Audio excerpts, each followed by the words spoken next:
Hi, Shannon and Dr. Tarbox. I heard you mention a school readiness checklist. Is this good to see if my almost 5-year-old is ready for kindergarten? Where can I find this checklist? We have just lost our ABA BCBA for the second time. So I'm the only stable person in his life, and I feel a lot of pressure right now to make the right decision. I want to make the most informed decision I can. Thank you for your time. You have such a positive impact in my life, and blessings. So Dr. Tarbox, let's start with readiness checklist, which I think somebody else on the show had brought up. Sure. We talked about this a little bit during the break. So we can track that down. We can email the person, as long as you have this person's email address. I don't. We need for you to send an email so that I can find the checklist, track down. I think you gave me a good idea of where to go to get that. We know who to ask. Yeah. So that we can email that to you. But and I don't know if you're the same parent. We had somebody who wrote in earlier on in the week saying, what are the pros and cons of sending a child to school when they're 5 or kindergarten. Or keeping them in preschool and waiting a year. And I kind of weighed in from a teacher's point of view, but I'm more concerned and want to know what you think about the fact that they just lost their ABA BCBA for the second time. Very concerning. So I guess I would ask if you're still watching, maybe you could type in real quick and give us a little more information about what happened. Was it a funding issue, or did they move away, or was it just not a good fit, or what the case was, so I could give more specific feedback, or more specific advice. But I would definitely say, if you're faced with difficult decision points, it's great to have a BCBA, a good quality, experienced BCBA, helping to consult with, to kind of help make these decisions, or help give you more information for the decisions. A lot of times folks either think that either my kid's going to have a full ABA program, intensive for years, or nothing. But that's not true. BCBAs do a lot of other things other than just a full-on intensive ABA program. Sometimes it might be a few hours of consulting with the BCBA to go over the IEP, or go observe the potential school placement, or attend the IEP meeting. Some shorter term, more sort of focused areas of help that a good quality BCBA can really be helpful in providing some support during these tough decisions. Yeah, I feel like everybody thinks, when they think ABA, they think, oh, it's this cookie cutter kind of thing, and it should never be. Right, never.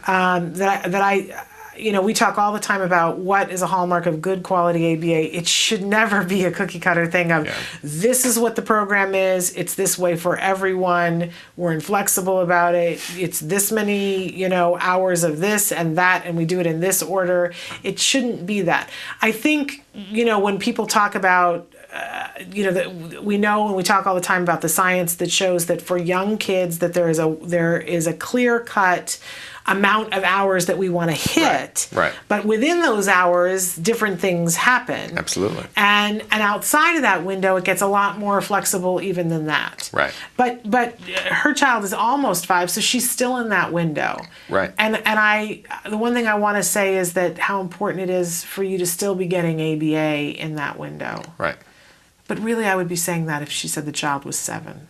Yeah, as long as your child continues to have significant skill deficits or significant behavioral challenges that your family and the school are not able to successfully manage on their own, then that's when help from an ABA provider is absolutely warranted.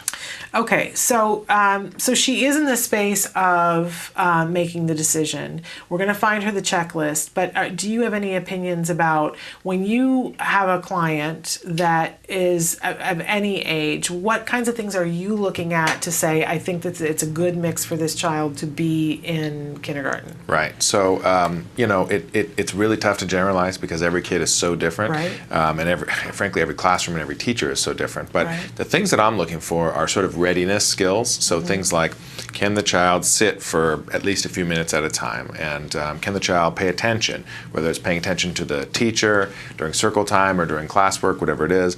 Can the child observe peers and imitate? So are they able to learn from peers and imitate what peers do? If they can't do that, or if they're not very good at that yet, there's not a whole lot of reason to have them hang out with peers, because that's the main thing that we all learn as humans, whether you're on or off the spectrum. When you're hanging out with your peers, that's what you do. You look, you see what they're doing, and then you think about, do I want to do that, or should I? Okay, maybe I'll try that too. And then you try it, and then it gets reinforced, because then the peers say, oh yeah, sure, great, come play with us, right? But if you're not able to engage in peer imitation, or observational learning, it's also called. It's just kind of, that's the main foundational thing. Yeah. And then there's a few other ones too. Presence of a lot of severe challenging behavior is going to make it really tough to be successful in a typical kindergarten class.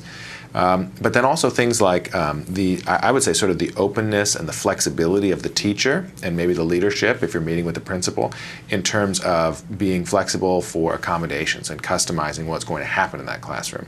If the school is really rigid and they say, this is our classroom, this is our program, take it or leave it, to me, that's a big red flag. That's saying, well, okay, then what if my kid isn't perfectly successful? Then what? What are we going to do? So. Yeah.